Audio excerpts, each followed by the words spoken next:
εκπομπή, η κυρία Γεωργία Δαβαγιάννη, που είναι προσταμένη στην παιδιατρική κλινική του Καραμαντάλιου νοσοκομείο στην Μπάρτα, σε ένα νοσοκομείο που και μια κλινική μάλλον που δούλεψα 7 χρόνια.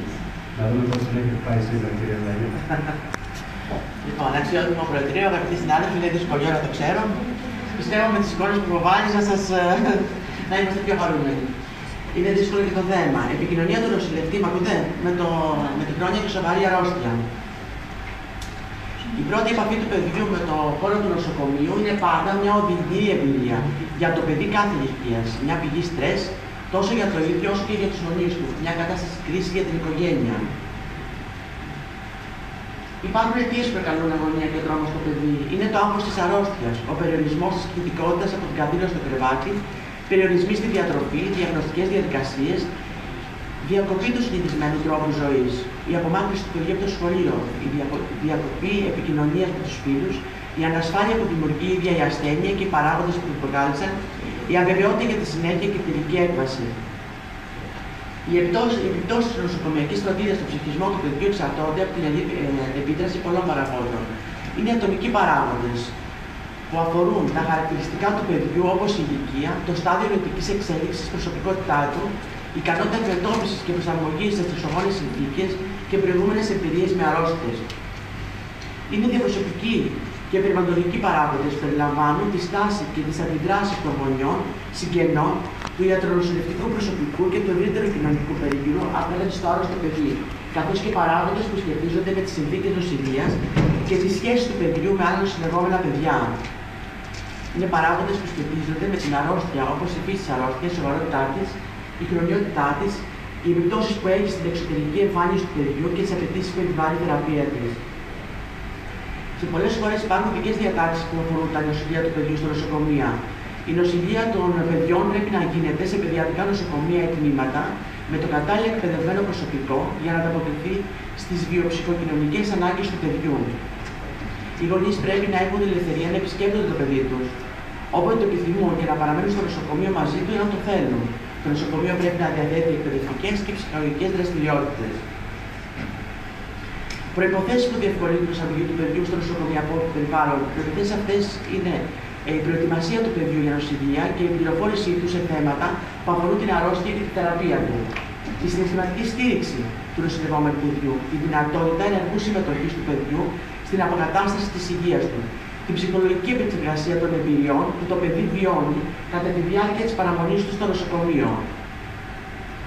Ψυχολογική προετοιμασία.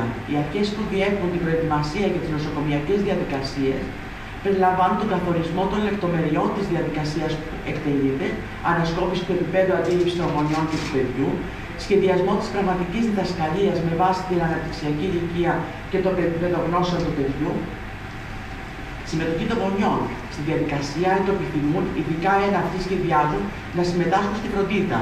Εξασφάλιση χρόνου για συζήτηση, ενώ γίνεται η προετοιμασία του παιδιού για να αποφευθεί η υπερβολική πληροφόρηση και να εξασφαλιστεί επαρκής επανατροφοδότηση. Παροχή εξηγήσεων. Τα παιδιά χρειάζονται εξηγήσεις για κάθε τι που τα αφορά. Πριν από κάθε διαδικασία, ο νοσηλευτής εξηγεί στο παιδί τι πρόκειται να συμβεί. Η εξήγηση είναι απλή και κατανοητή, ανάλογη πάντα με το επίπεδο του παιδιού. Για να αναπτυχθεί όμως μια επικοδομητική και αποτελεσματική επικοινωνία, είναι σημαντικό να έχουν προϋπάρξει τρεις σημαντικές διαδικασίες. Μια συνεχής διαδικασία αυτογνωσίας, μέσα από την οποία ο νοσηλευτής συνειδητοποιεί τις αξίες, πεποιθήσεις, αντιλήψεις, στάσεις και προσδοκίες που μεταφέρει μέσα στην κάθε σχέση του με τον μικρό ασθενή και τους γονείς του. Την απόκτηση ψυχολογικών γνώσεων όσο αφορά την κατανόηση της συμπεριφοράς του αρρώστου, καθώς και στην αντιμετώπιση του κάτω από διαφορετικές συνθήκες. Την εκπαίδευση σε συγκεκριμένες ικανότητες και τεχνικές επικοινωνίας, που θα βοηθήσουν τον νοσηλευτή να έχει μια επικοδομητική επαφή με το παιδί, επηρεάζοντας θετικά τη συνεργασία τους και παρέχοντας την κατάλληλη υποστήριξη όταν τη χρειάζεται. Όλα εξαρτώνται όμως και από την ικανότητα του νοσηλευτή να ασκεί μια από τις βασικότερες τεχνικές επικοινωνίας, την αναλυτική ακρόαση. Η έλλειψη ικανότητας για ακρόαση είναι εμπόδιο στην ξεκάθαρη επικοινωνία. Έπειτα, ακόμα και ένας καλός ακροατής ξέρει ότι η σωστή επικοινωνία δεν σημαίνει μιλάω, αλλά ακούω. Ακούγοντας αποτελεσματικά, κερδίζει χρόνο και δείχνει σεβασμό και ενδιαφέρον στο πρόσωπο του συνομιλητή. Επίσης, η χρήση αντικειμένων πριν είναι απαραίτητη στα μικρότερα παιδιά που δεν μπορούν να κατανοήσουν κάποιες έννοιες. Αφήνοντας τα παιδιά να επεξεργαστούν τα αντικείμενα που θα χρησιμοποιηθούν, μειώνεται ο φόβος που συνδέεται με τη χρήση τους. Επίσης, και το εικονογραφημένο υλικό μπορεί να βοηθήσει την προετοιμασία του παιδιού. Οι λέξεις που χρησιμοποιούνται για να περιγράψουν μια διαδικασία διαφέρουν βέβαια ανάλογα με την ηλικία του παιδιού.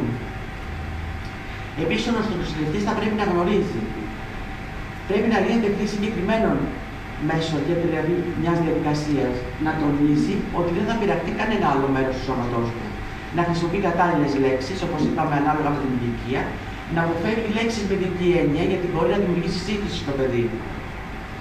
Να εξηγεί άγνωστες λέξεις, να παροτρύνει το παιδί να ασκηθεί στις διαδικασίες που απαιτείται η συμμετοχή του, όπως βήχας, βαθιάς πνοή, χρήση μάσκας, να εξηγεί όλα τα στάδια της διαδικασίας και να αναφερθεί σε πληροφορίες που αυξάνουν το φόβο. Εάν κάποιο μέρος του σώματος συνδέεται με κάποια ειδική λειτουργία, τονίζεται με μεταβολή αυτής της λειτουργίας. Είναι ειλικρινής προς το παιδί όσο αφορά τις άλλες τα στάδια της διαδικασίας. Το προετοιμάζει για το τέλος της διαδικασίας ευχάριστα, λέγοντάς του θα πάει στο σπίτι με τους γονείς του. Τώρα στο παιδί, το παιδί έχει τη ψυχολογία του. Όποιος εμποδίζει το παιδί να παίζει, το εμποδίζει να ζει. Με το παιχνίδι εξωτερικεύεται, δημιουργεί το δικό του κόσμο. Στο νοσοκομείο για την κάλυψη των ψυχοσυναισθηματικών αναγκών του παιδιού πρέπει να υπάρχουν ειδικά διαμορφωμένοι χώροι και εξοπλισμένοι, όπου το παιδί με τη βοήθεια και την επίβλεψη επιστημονικού προσωπικού να θεραπεύεται με τα παιχνίδια.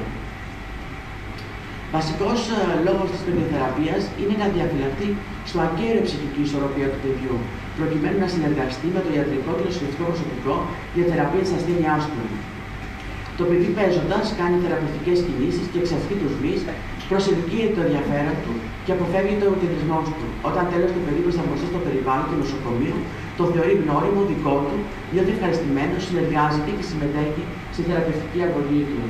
Και τελειώνοντας, το παιδί με χρόνιο νόστιμα, κάποια μέρα της ζωής του, αφήνει έστω και προσωρινά το σπίτι του, το σχολείο, τα αδέρφια του, τους φίλους, τα παιχνίδια και σαν σύγχρονος Οδυσσέας αγωνίζεται και κινδυνεύει, στενοχωριέται και στενοχωρεί για να φτάσει στην πυθάκη του. Δεν πάει για τη διαρρώσεις όμως να μεγαλώνει και να εξελίσσεται. Αντιμετωπίζει δυσκολίες, αλλά το περιβάλλον το βοηθάει να έχει μια φυσιολογική εξέλιξη. Το περιβάλλον αυτό καθορίζεται από την οικογένεια του παιδιού, το ιατρονοσηλευτικό προσωπικό και το σχολείο, αλλά και από όλες τις κοινωνικές εμπειρίες που θα ζήσει στη διάρκεια της αρρώστιας του.